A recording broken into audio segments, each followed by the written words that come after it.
new shit. For what? Uh, New shit for Crossout. Oh, nice.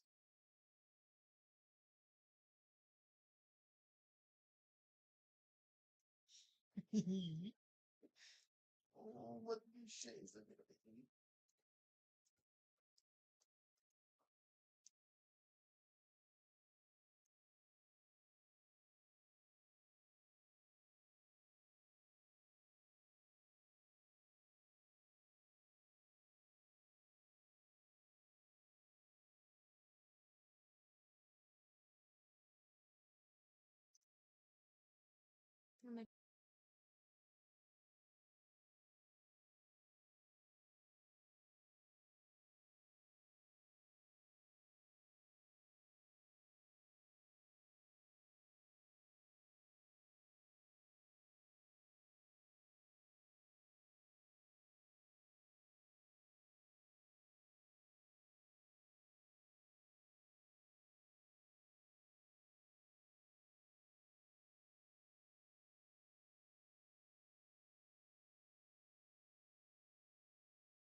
Hello, hello, hello.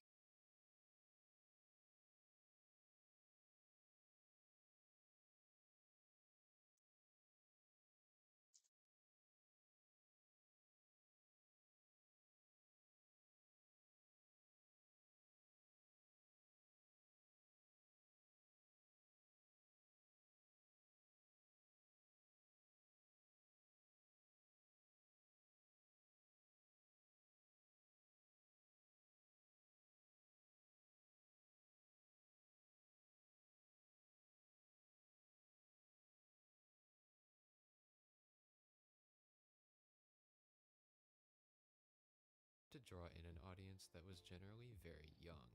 Furthermore, the simplicity and repetitiveness of the animations made it somewhat simple for these newfound members of the community to start creating their very own content, joining the ranks of creators they idolized. Through this cycle, the community began to drastically expand, leading to a massive influx in visibility. Channels like Rad, Wolfiechew, Ginja Ninja Owo, and more were able to accrue subscriber counts in the millions, and at a certain point, there were countless creators popping up each and every day, hoping to tap into this fresh new market. But as you might have expected, in a space where a great deal of both the fans and the creators are children, it wasn't long before bad actors began to present themselves. And that brings us to the man of the hour, David. From here on out, I'll be covering David's degenerate online career, going through his major controversies in as close to chronological order as I can. Although, because of how short his reign of terror truly was, and because of how many degenerate things he was able to accomplish within that limited time frame, I will have to skip around just a bit in order to avoid talking about multiple situations at the same time.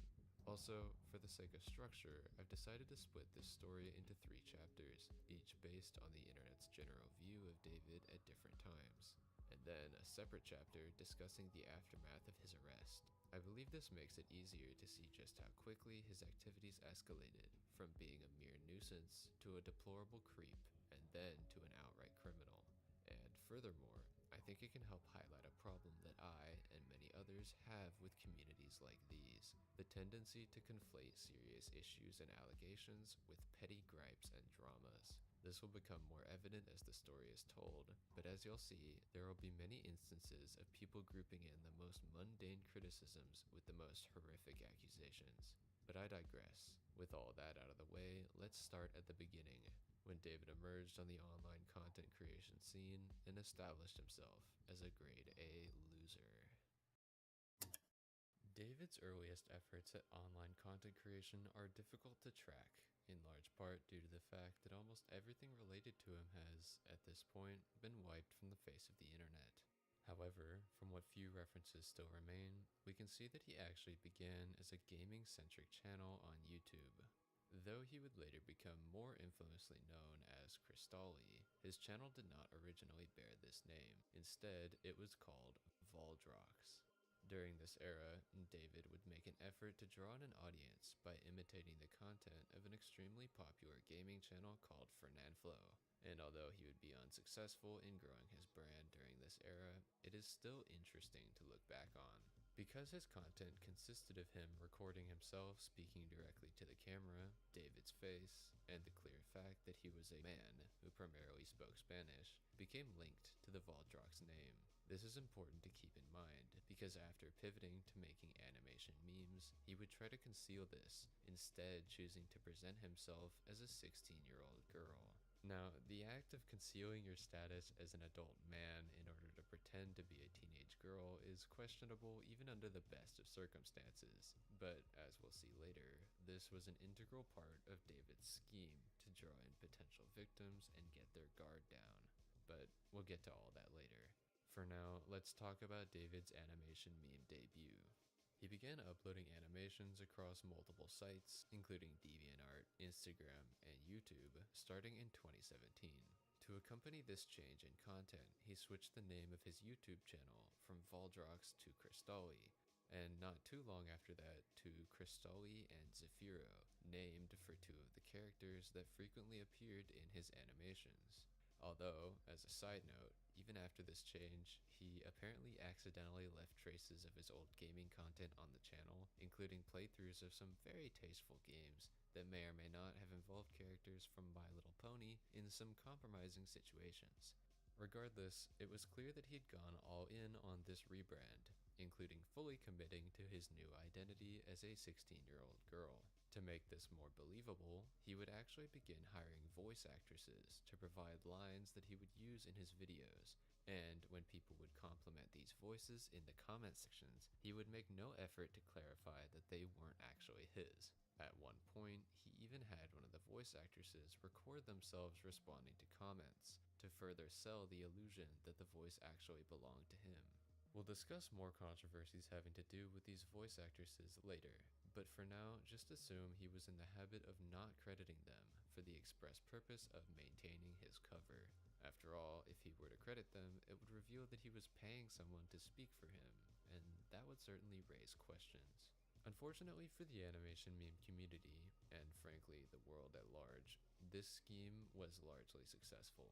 Through this technique of disguising his true identity, as well as various other equally manipulative ones, like gaming YouTube's algorithm to get his videos recommended an unholy number of times, subbotting in order to make his channel appear larger to draw in new followers, and even creating fake accounts that resembled more popular channels in order to fake his own endorsements, David was able to burrow his way into the community like a parasite, and before anyone even noticed, he was already entrenched. Judging by a video he posted near the end of 2017 titled Cristalli and Zafiro Rewind, his YouTube channel had accrued more than 1,000 subscribers within the first few months of uploading, which is no easy task considering that the vast majority of YouTube channels never reach this milestone at all. This growth evidently continued, with records showing that by the end of January 2018, he had gained another 5,000 subscribers. This number would only continue to skyrocket over the coming months, to the point that, come October of the same year, he had obtained nearly 80,000 subscribers. This unbelievable growth seemed to show that the Cristalli channel was on the fast track to becoming a mainstay in the animation meme community. Or at least, it could have been, if its name hadn't been mired in controversy from nearly the moment it began uploading. Specifically, there were three main controversies that plagued David's online presence during these early months, and these make up the majority of our little first chapter. David faced backlash for, first of all, the clear presence of sexually suggestive material within his content. Second, the fact that he was very obviously tracing artwork from more popular animators within the community. And third, his absolutely atrocious responses to criticism. First, let's talk about his not safe for work content. The animations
interesting.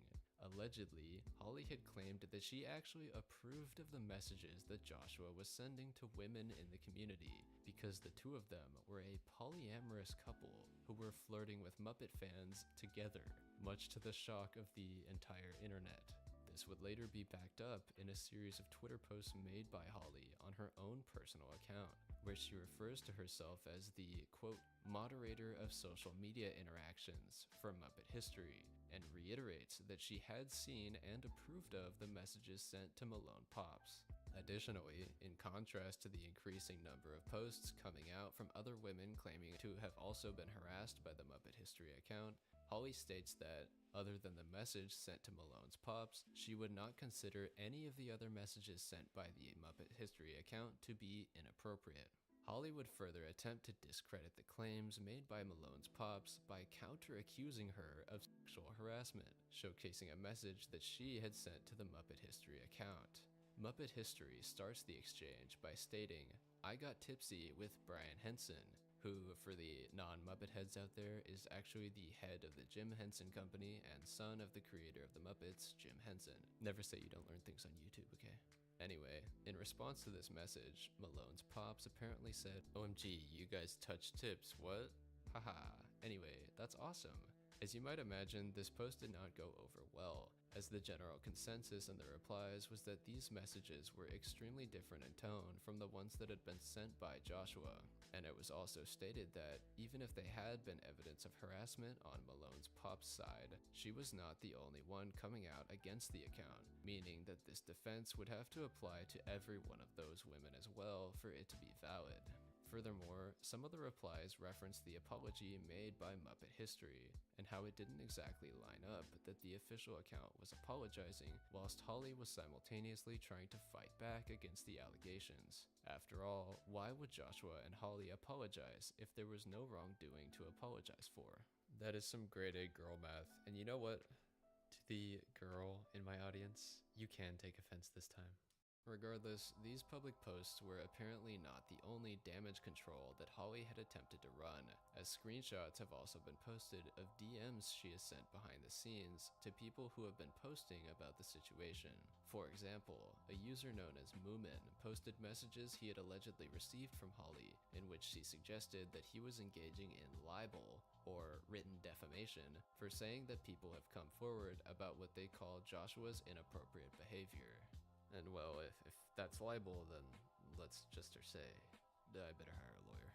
All of this, combined with Joshua apparently calling people discussing the situation in a Muppet fan Discord server goes, and saying he did what everyone said to do and made an apology, does not seem to indicate that Joshua and Holly feel very bad for what they've done. But as I always say, what do I know? Regardless, since I keep bringing it up, this seems like a good segue to the Muppet History account's official apology, or rather, apologies, since, as you'll recall, there was another that was quickly deleted before many people could read it. While the Nothing Burger apology that still exists on the Muppet History account is signed by both Joshua and Holly, the original apology was signed only by Josh, and it appears to have been made in a much more emotional state, which is presumably what led Joshua to provide far more insight into how widespread the allegations really are than he likely wanted to.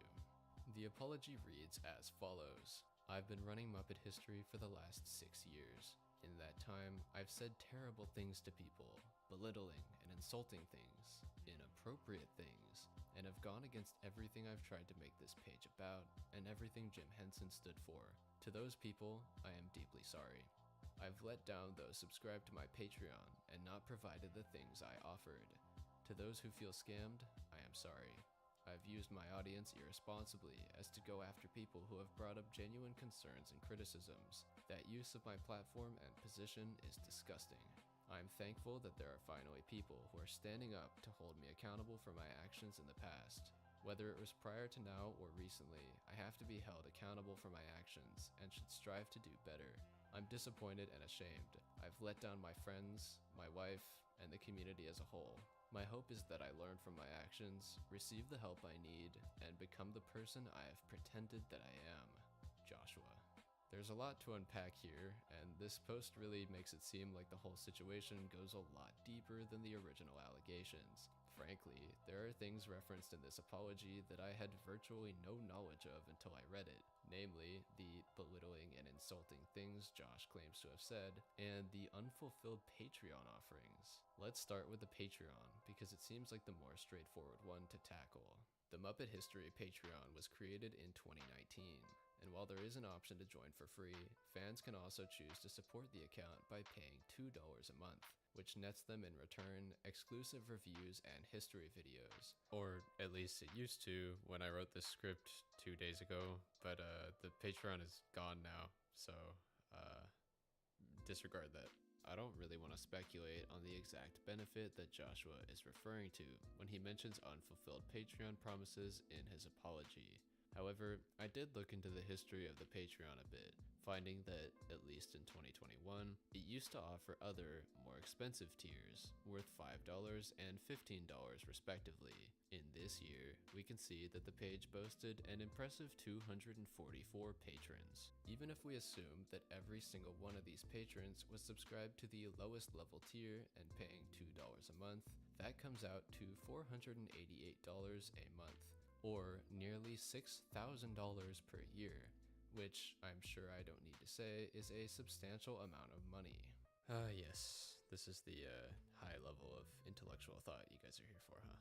Beyond putting into perspective how much is really at stake if the couple does not fulfill their Patreon promises, this amount of money also adds context for the next claim: the belittling and insulting comments Joshua claims to have made while using the Muppet History account.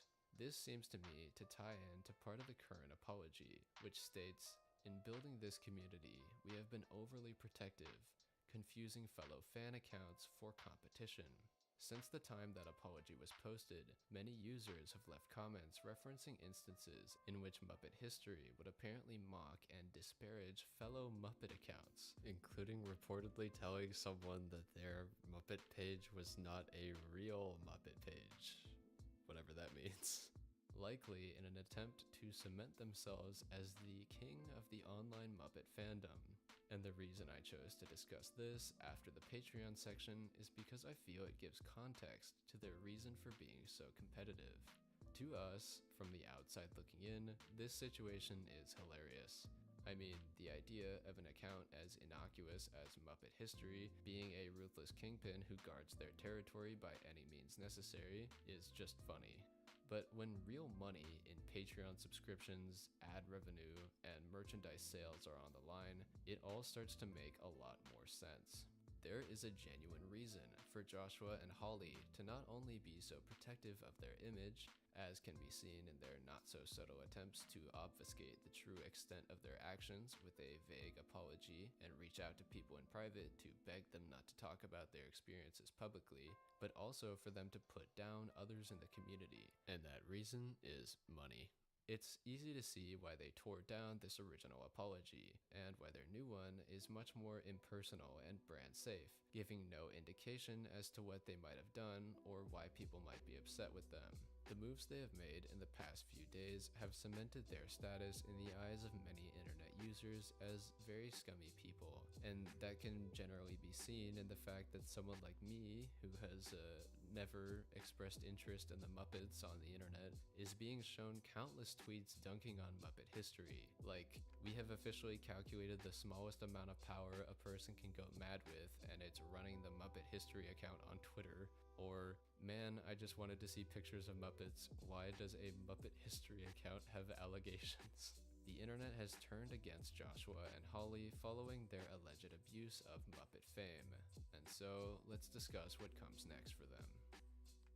Ultimately, as things stand now, Joshua and Holly claim to be taking a step back from posting personally on the internet. Regardless, it seems clear that this drama is not merely going to go away, as there are currently more and more posts coming out seemingly by the minute, doing everything from poking fun at the lunacy of the situation to expressing disappointment and disgust at this use of a platform that hides behind such a family-friendly farce. There are also various other women who have continued to come out and claim that they too have received inappropriate messages from the account.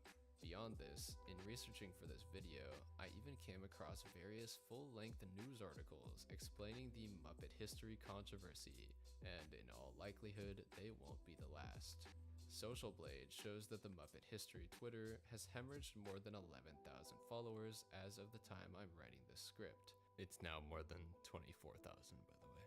And even their Instagram, which is more isolated from the majority of the posts bashing them, has lost more than 7,000.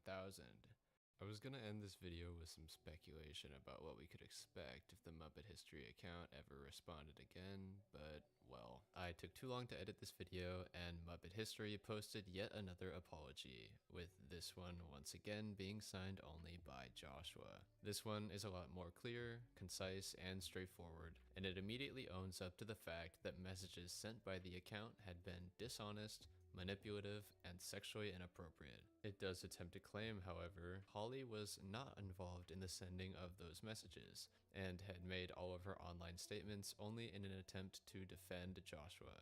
Next, Joshua claims he will be getting therapy to repair his relationship with his wife and hopefully become a better person, and for the foreseeable future, the Muppet History page will be completely inactive, as Joshua and Holly will no longer be posting to it, and it will not be sold off or given to another person. So, there you have it. That's about as conclusive and clear-cut of a confession as you can ask for, especially after so many attempts to obfuscate the truth.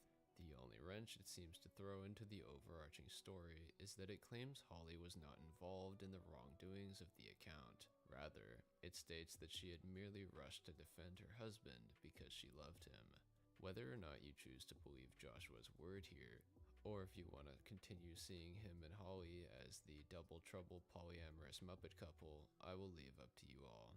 Regardless, I do think it is good to get a bit of closure and honesty in the situation, despite the fact that it seems clear to me that this third apology only came out because Joshua had been backed into a corner, with the Muppet History account's second apology having received over 2 million views at this point. So in all likelihood, this only happened because of the incredible amount of pressure and scrutiny they faced. But that's about all the commentary I had to offer on that front. So let's finally get to my conclusion. At the end of the day, there are a few things I wanted to say about this situation. First of all, I did not know there were so many accounts dedicated to Muppet posting. This is actually crazy. But second of all, this whole situation genuinely seems to me to be a great demonstration of the Streisand effect, which is a phenomenon that occurs when attempts to hide or censor information backfire, only serving to draw more attention to it. I mean, I literally never would have looked into this situation if I hadn't seen this tweet on my timeline referencing the fact that Muppet History had deleted their original apology before anyone even got a chance to read it. The fact that I couldn't locate it at first only made me more curious, leading me to specifically seek it out instead of just believing what other people were saying about the situation, and that's what led to me covering it in the first place.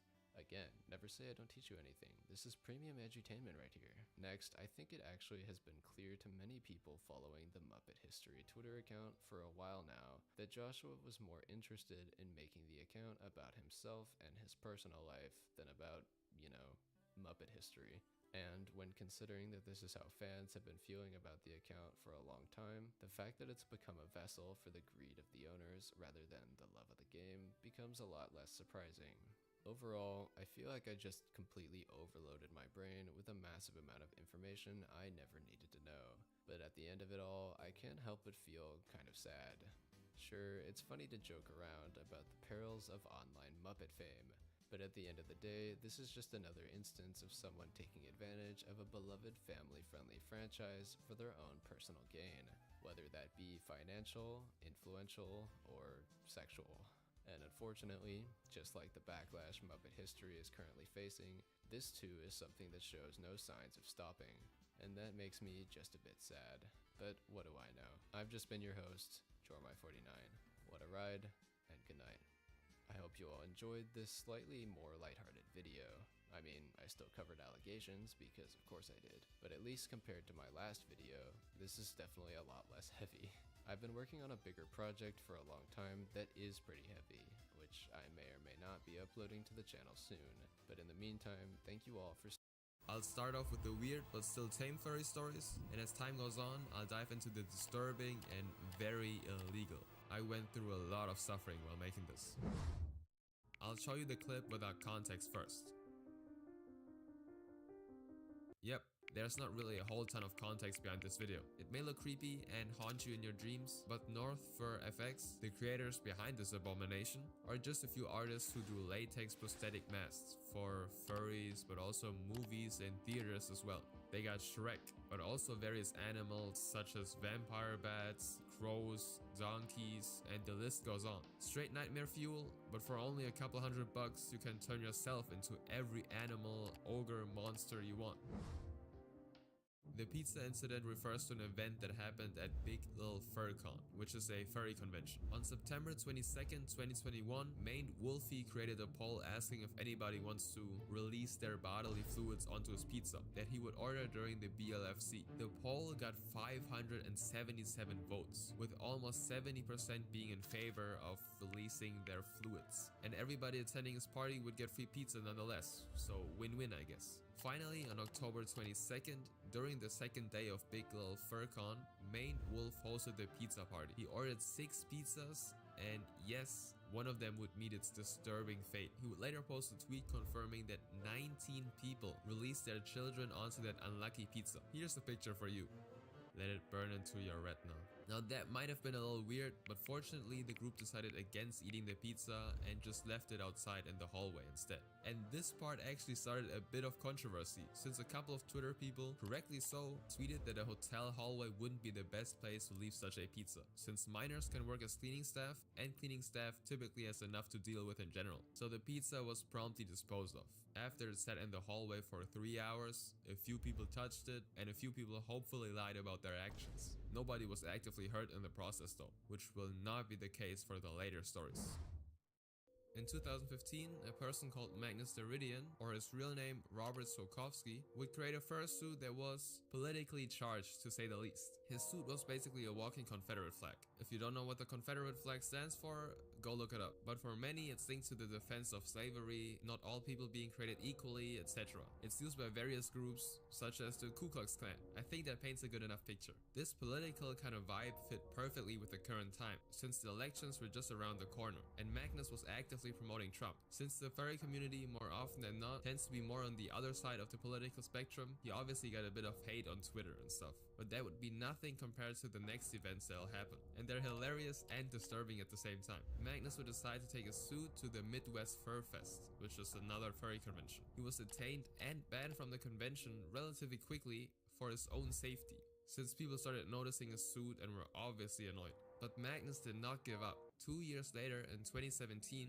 Magnus would try again and attend the AnthroCon, but this time he actually tried to conceal the flag under a white sheet. His suit was obviously still against AnthroCon's policies, so he was kicked out. But they actually found out that he has not paid for his membership, so he was banned from the whole convention until he made payments, which I'm not sure if he ever did. Now his last appearance probably takes the cake though. During the Midwest Fur Fest in 2017, Magnus tried to sneak into the convention, the one that he got banned from before, but he was still noticed since he literally wore a German World War I helmet as part of his fursuit in the hotel lobby. And he supposedly also said some pretty racist stuff and just stuff you shouldn't say in general. Because of all of that, he was arrested December 1st in his underwear. What a way to start the month. He then proceeded to create a GoFundMe campaign to try to raise money for any legal fees, but the campaign was deleted, most likely because nobody would give up their hard-earned money for this cause. Now, all of these events weren't actually his first controversy, since Magnus had quite a long history of criminal charges before all of this happened, and that is also why he's gonna come up in the next story as well. This happened in 2014 during the Midwest Fur Fest. That convention has gone through some stuff, bro. That year, over 5,400 furries were just happily talking and chilling, just doing their thing. Everything went well until December 7th, the last night of the event.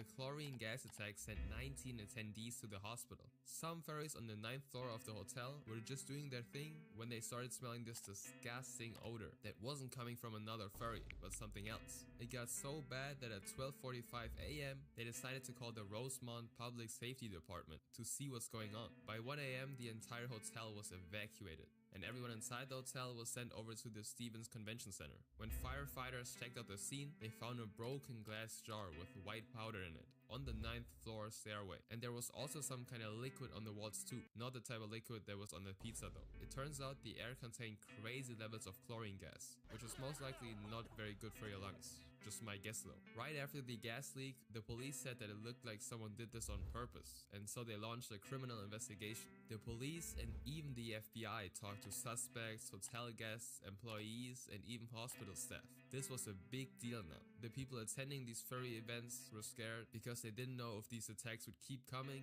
and a big convention was coming up as well. The FBI kept digging into the case, and one of the main suspects was the one and only Magnus. First, if Magnus would be the actual perpetrator, it wouldn't have been his first chemical attack. As already said, his criminal history is quite long, and so the police actually searched his apartment. They didn't really find anything except for a roll of red duct tape, which belonged to one of his roommates. But they did confiscate the duct tape because it looked very similar to the one that was used for the construction of the gas device jar. When he was asked where he was between 11 and 12:30 a.m. on that day, he said that he was on the higher floors with one of his roommates, which would also align with the fact that it all happened on the 9th floor.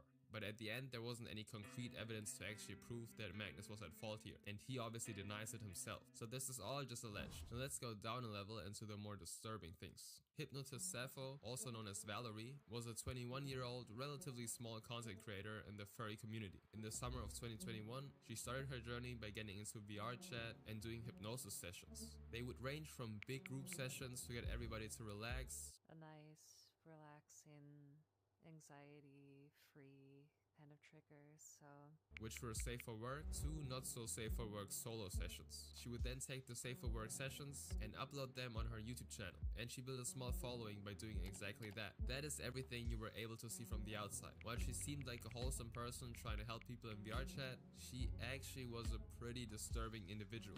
Sappho would eventually meet Gray over VR chat, somewhere between July and September of 2021, a 16-year-old teenager. They would talk over Discord, and it would eventually lead to them doing VR online cuddling sessions, and she would kind of take the role as a mother figure in their chats. That eventually escalated to even more inappropriate stuff happening in VR chat, you know, more than just cuddling.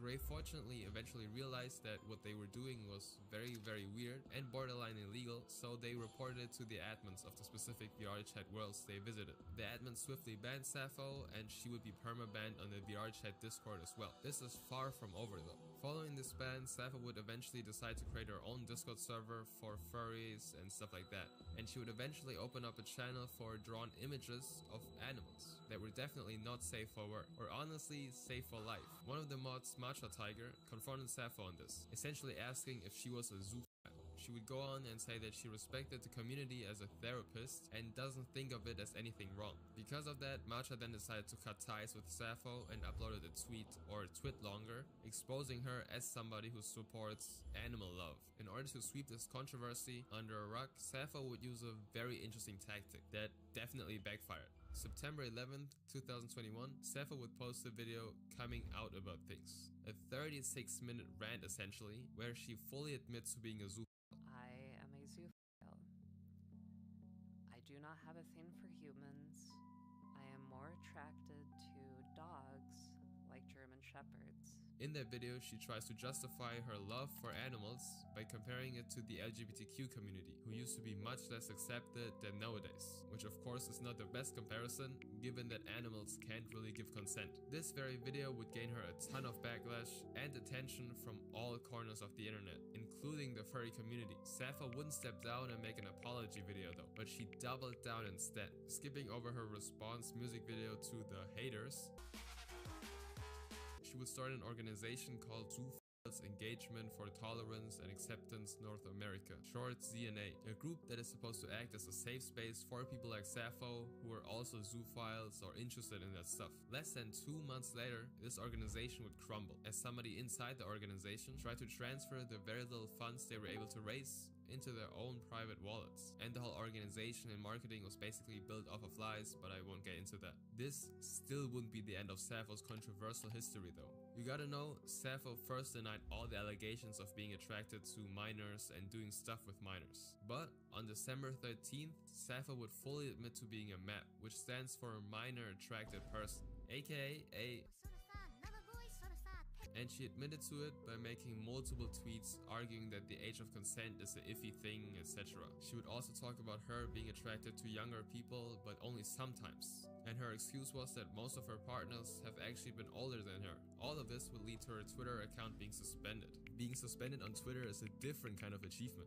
She would then also be caught talking inappropriately to other 16-year-olds, which also included exchanging explicit images, voice messages, which I've listened to, and I'm severely traumatized, and doing more than just therapy sessions in VR chat again. So the whole not being attracted to humans was a goddamn lie. If you're eating right now, I'm sorry. Brown Nose Pup, aka Messy Tails, is a very mysterious individual. You could say he's kinda like an urban legend. He published his first tweet on July 29th, 2013, letting the world know that he forgot to wipe his butt. He then tweets that he didn't actually forget to wipe, hinting that he actually likes it that way. His entire account is essentially a pretty detailed documentation of his increasingly more brave experiments with, you know, the brown stuff. A typical tweet of his looks like this: I want to be force-fed meals made with my own mess. Peanut butter and sandwiches, chocolate milkshakes, donuts. His early days mostly consisted of fantasies and made-up scenarios, and this continues for years. Years of him just texting away about his love for Nutella and what he's been up to in his life in general. For example, in August of 2014, he asked the Twitter people if they have messy dreams and what they're like. Or November, where he described how he's not able to sit without leaving stains. Again, I'm really sorry if you're eating right now. 3 entire years go by, where he buys a car, buys a furry suit, and tries to look for an apartment where he can live out his messy dreams. And at this point, he has sent hundreds of tweets with little to no attention from the Twitter community. He gets a couple of likes, but that's pretty much it. He basically tweets to nobody. In 2016, he then starts to post pictures as well. And do not look them up, but yes, they do contain the poopy. All over hands, all over objects, etc. And I feel like this caption says enough. Finally, here's what was left after I licked everything clean. It was a good meal. I might need to clean my paws, but I have a tongue for that. So slowly but surely, he went from fantasies to actually doing the things he wanted to do, with real proof. All of this very interesting behavior wouldn't go unnoticed either, because in August of 2017, 4 years after his first tweet, Messy Tails tweeted this: Hehe, they can put me in a hospital and make me take pills, but now I'm gone and nobody can stop me from covering myself in the mud. So it's clear that the people around him have noticed his obsession and tried to keep him mentally in check, but it didn't seem to help at all, because just 8 days later he would post, I need to find a way to become psychologically, irreversibly addicted to the stinky, and can't stop eating poopy. In a matter of a few years, that has gone from some interesting fantasies to a genuinely dangerous addiction that already brought him to the hospital once. And his last ever post would be in 2018. Things have been rough lately. I'm going to be okay, but it might take a while. I hope you're all doing well and staying messy. And then he would go radio silent. About a whole year later, around 2019, Barcrow, a random Twitter user, would reply to one of Messy Tails' posts saying that he has unfortunately died from an overconsumption of his own feces and lack of nutrients. And that is actually what solidified his name within the community. Messy Tails, the person who because they ate their own matter. But there was no actual proof that this account actually knew what happened to the real Messy Tails. Until 2021, when somebody who also made a video about this interesting individual messaged the account that said all these things. And it turns out it was just BS. So till this day, nobody knows what happened to the real Messy Tails. He might be dead, he might be in the hospital again, or he might still be crunching on his own stuff. Don't Hug Cacti, or DHC, was a very popular company that created fursuits for furries. They would be highly sought after because their fursuits had such high quality and cute designs. The company was founded by Scuff and Lucky. two people who were very involved in the furry community, but Lucky would be the reason the successful company would catch on fire and would taint her and her husband's image as these friendly, successful furries. It started on September 25th, 2021, when Cutens published a 100-page document on Twitter with dozens of testimonies accusing Lucky of various crimes, like a document almost worse than the Diddy files. Within that document there were screenshots of an entire group chat that Lucky was a part of, where she discussed various spicy interests of hers and her being a dom and stuff, with two minors in the group chat, fully aware that they were not of age. I go through one of the dozens of testimonies to give you a bigger picture. One person stepped forward and talked about their relationship with Lucky. I call this person Fox. Fox explained how she was very close to Lucky and spent a lot of time with her. They would stay on calls for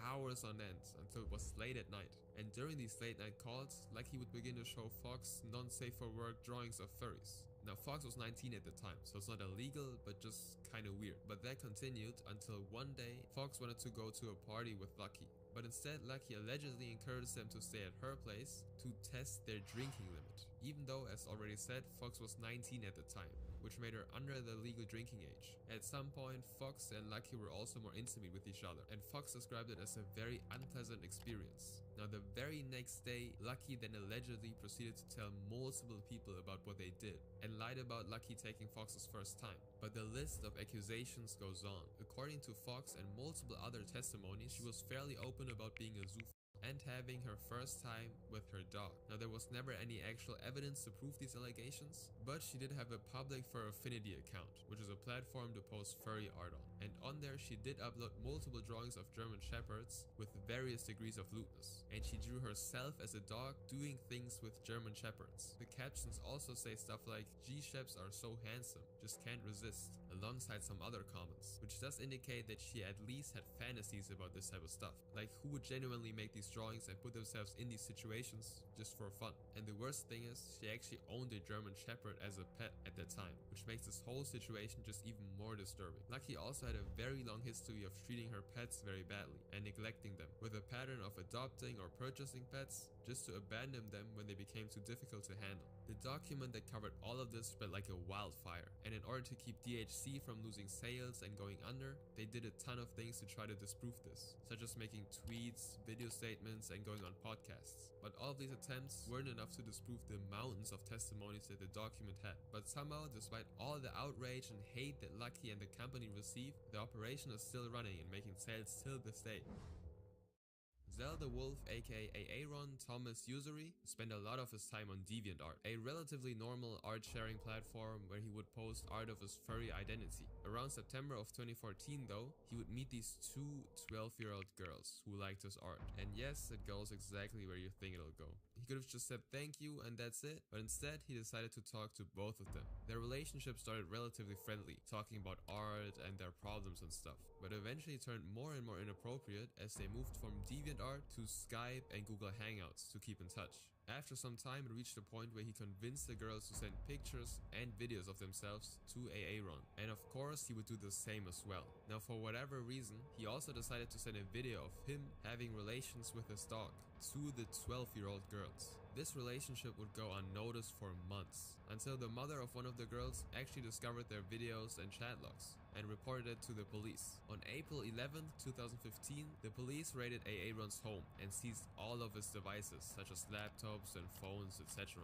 And they found all the evidence they needed, and so he was arrested on April 12th and sentenced to 17 years. So for once, somebody was actually punished for their crimes, which unfortunately isn't the case for the next person.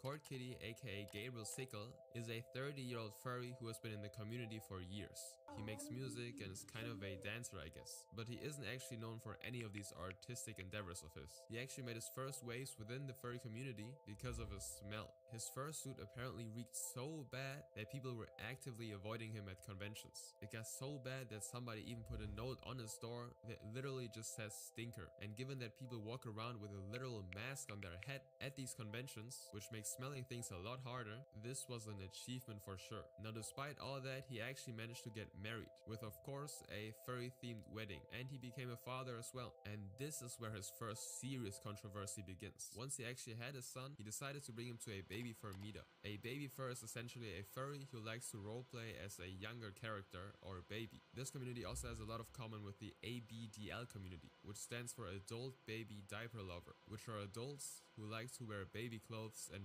diapers. Obviously now, this can probably be something innocent and stuff, but there's no denying that non-safe for work activities are very present within these communities. So bringing your actual infant child to such a meetup would be very, very disturbing. Luckily, he decided to not go through that because of all the backlash he got from that idea.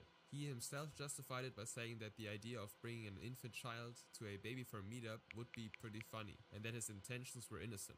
Well, Court Kitty would also be caught following multiple non-safe for work cup accounts on Twitter.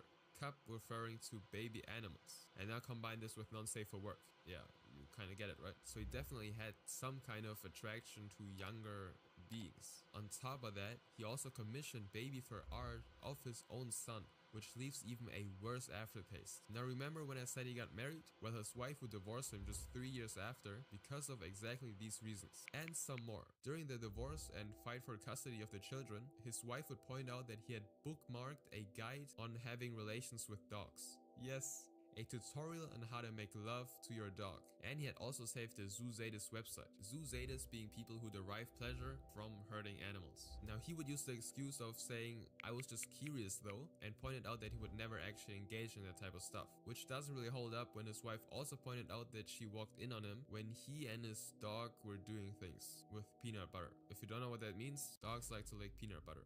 Gabe would also straight up admit to his wife that he had relations multiple times with dogs, which isn't far-fetched, because he admitted himself that he enjoys videos of cats mating, and followed and was friends with a ton of furries who were proven to be Zoozadist, and straight up just PDF files, and they were actually convicted of their crimes, such as Growly, who will come up in just a second. He also talked to a 17-year-old when he was 27, Dr. Disrespect style, and a few more other things. Now Gabriel still tries to defend all of these allegations and still remains active on social media, even though the entire furry community has essentially shunned him.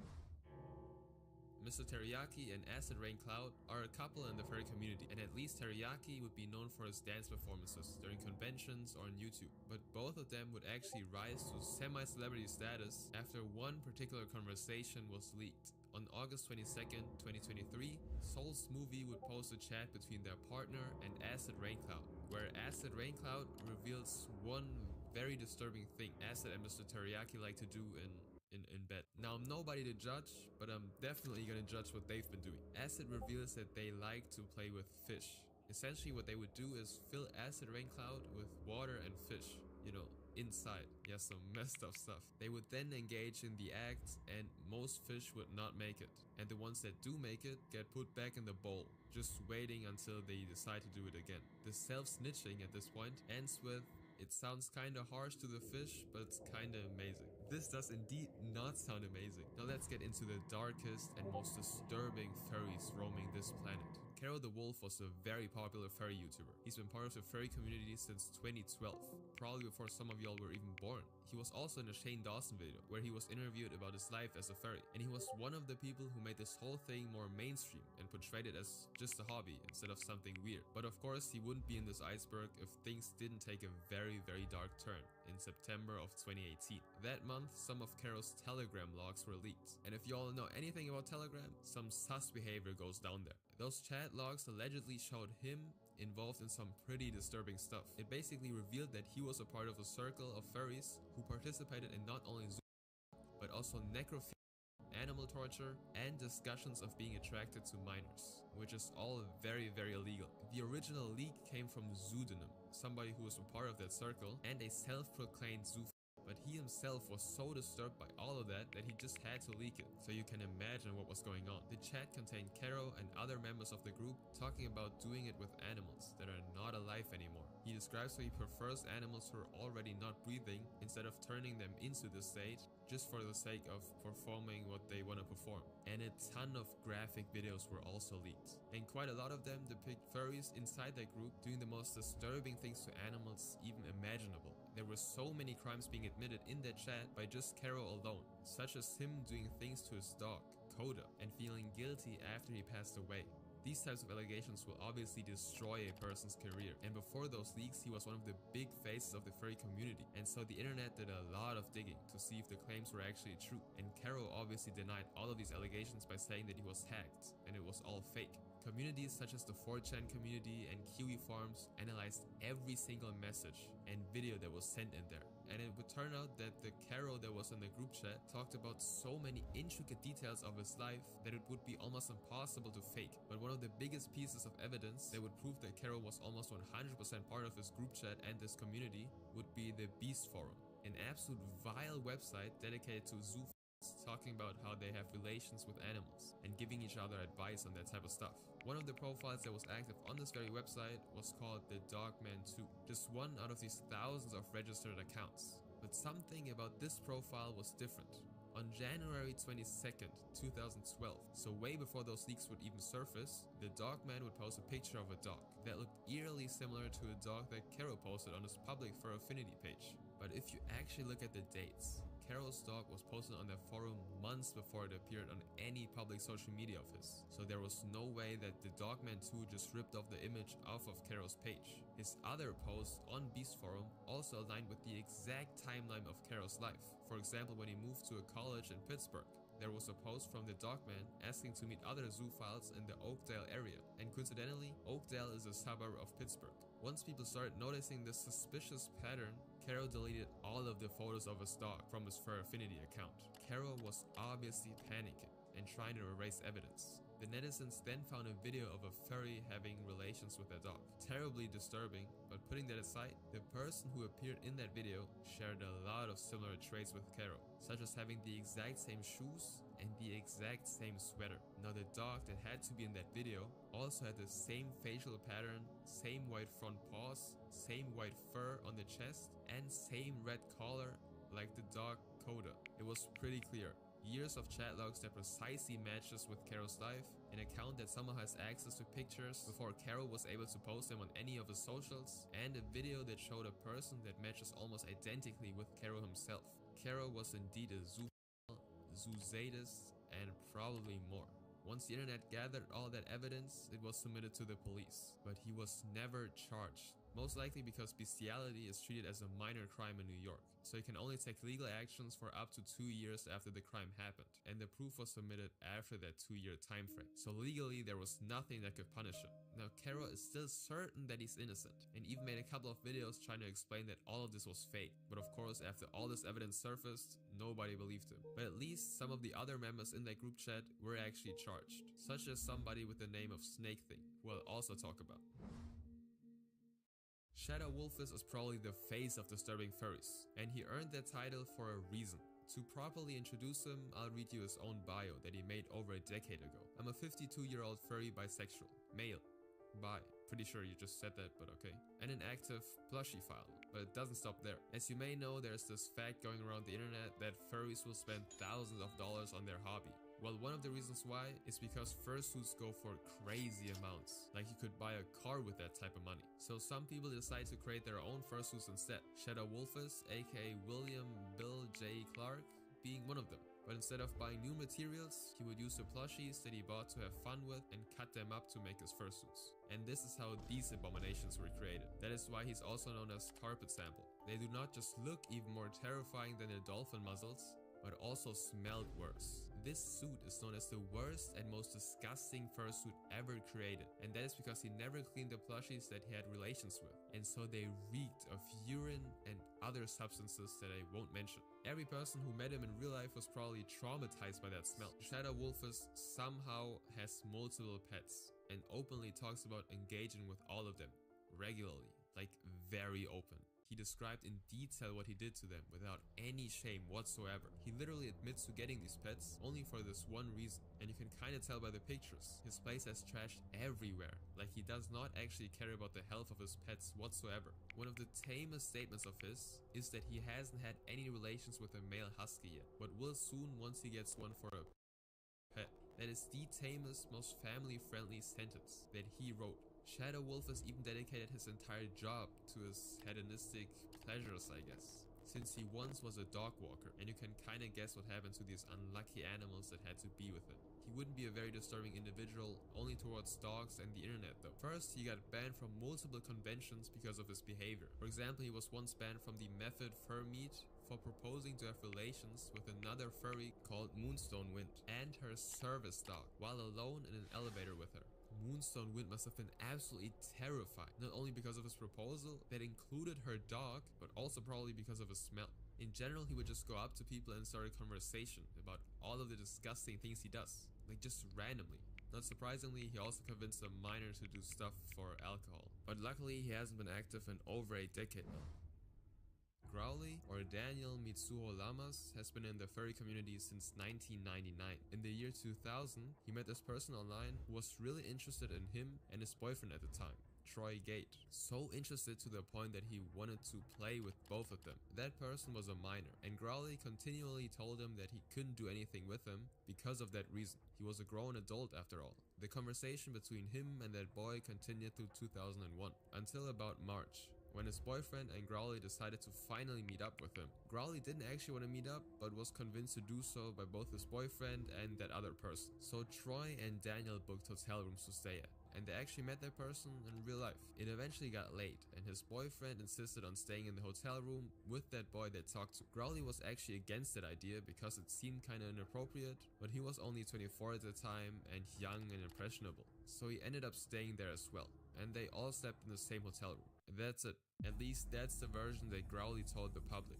In reality, Growly actually sent inappropriate images to that boy, and once they met up, he and his boyfriend actually got caught having relations with him in that hotel room and took photos during the act. The boy then actually contacted the authorities on June 4th, and when Growly was just at home with his parents, the police came in and detained him with over 10 charges to his name. He and his boyfriend first denied all of the allegations, but eventually pleaded guilty after months of trying to get a better deal and negotiating. So he served 2 years of a 3-year sentence and became a registered offender for life.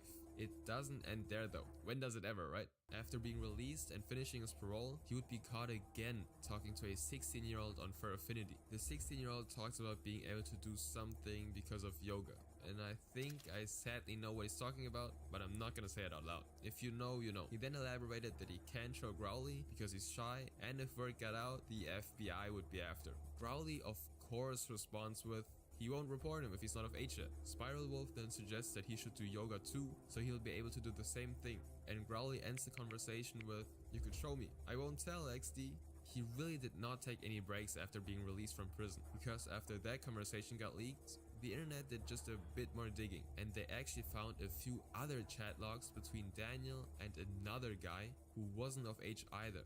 Growly being 33 at the time, and the other person's 17. Again, I will not go into detail what they actually talk about, but they basically both describe what they would do if they met up and stuff.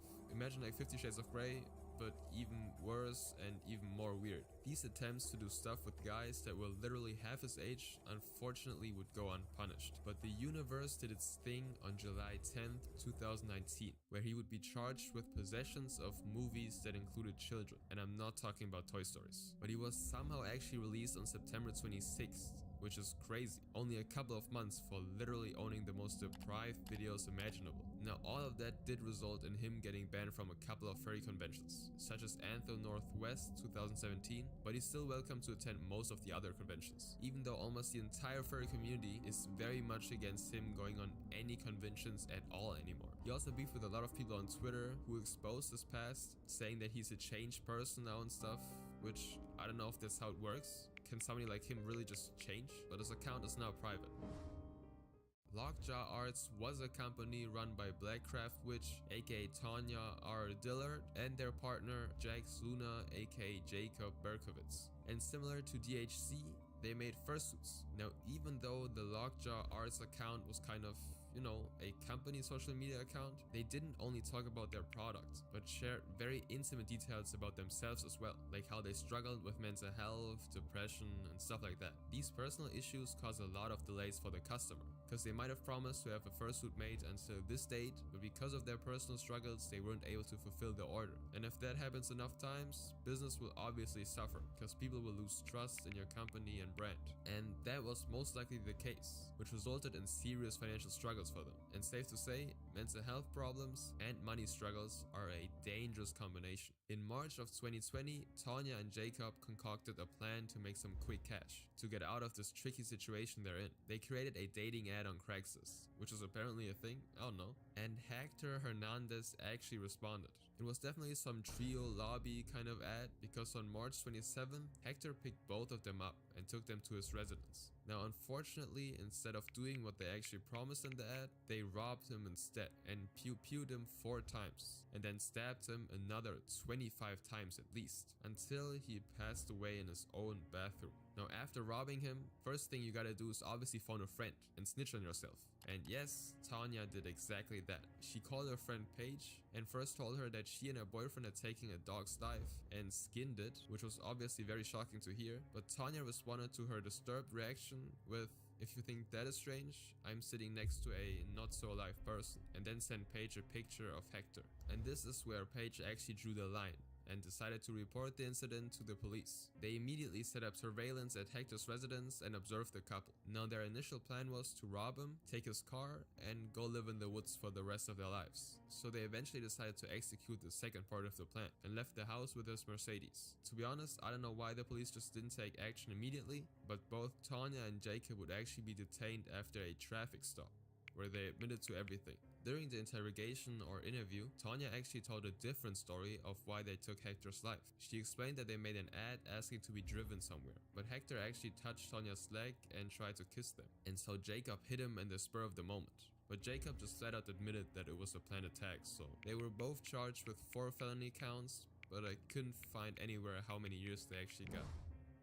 If you've paid attention to the Carol the Wolf story, you'll have seen the username Snake Thing pop up a couple of times. Well, he is arguably worse than Carol, by far. His real name is Levi Dane Simmons, and he was born on December 20th, 1994. He already got into the whole thing from an early age. His first encounter was when he was around 8 or 9. One day he was just home alone and decided for whatever reason to bend over in front of the family dog at the time. A similar thing to the peanut butter incident that happened. The people around him were also already cautious of him. For example, he was once kicked off of the school bus because he did inappropriate things to his classmates. This sentence sums it up perfectly. He's had problems for a long time. Skipping a few years, when he was in the middle of puberty, he was already getting into the more hardcore stuff in terms of watching and doing, which of course also included animals. And this sick interest of his would only worsen over time. He joined the furry community around May or June of 2010 after he talked about the fandom just out of curiosity with a friend,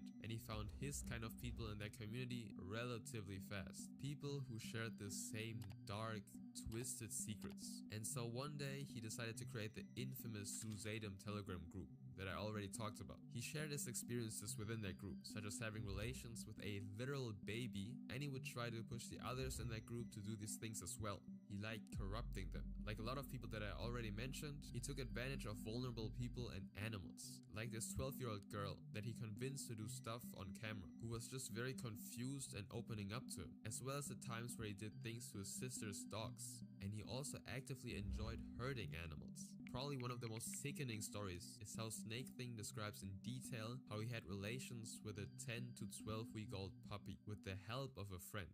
They first gave her medication and then did the most brutal stuff you can imagine. Like literally the most brutal stuff. But it resulted in the dog wiggling and twitching and yelping and whining, despite the medication they gave that puppy. He also said that at least over half the time it was unconsciously done. He was nervous at first, but once he got going, all of his doubts melted away. He described the experience as fantastic. After they were done, he asked his friend to leave the pup somewhere in the town, but he wasn't even sure whether or not his friend just straight up ended the dog. Not just the messages were evidence enough though. They filmed the entire thing and took photos.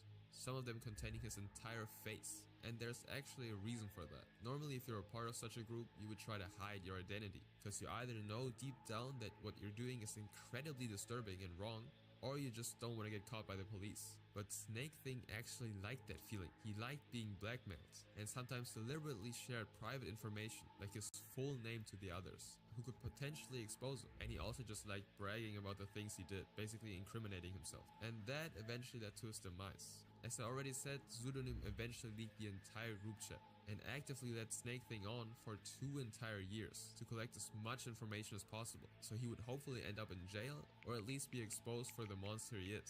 With all that information, the internet was basically able to find out everything about him. They found an address, they already knew his full government name, and they quickly found all the alt accounts that he created to try and hide. And all this information was forwarded to the local authorities. But when the police eventually showed up to his place, they found nothing. He and his family haven't actually lived at that address for over a year. And for Snake Thing, all this happened so quickly that he panicked, and so he even ran from his current home. Around this time, his mother also got wind of all of this stuff happening, because one of his friends admitted to what they did, and she was understandably distraught. Maybe he will come clean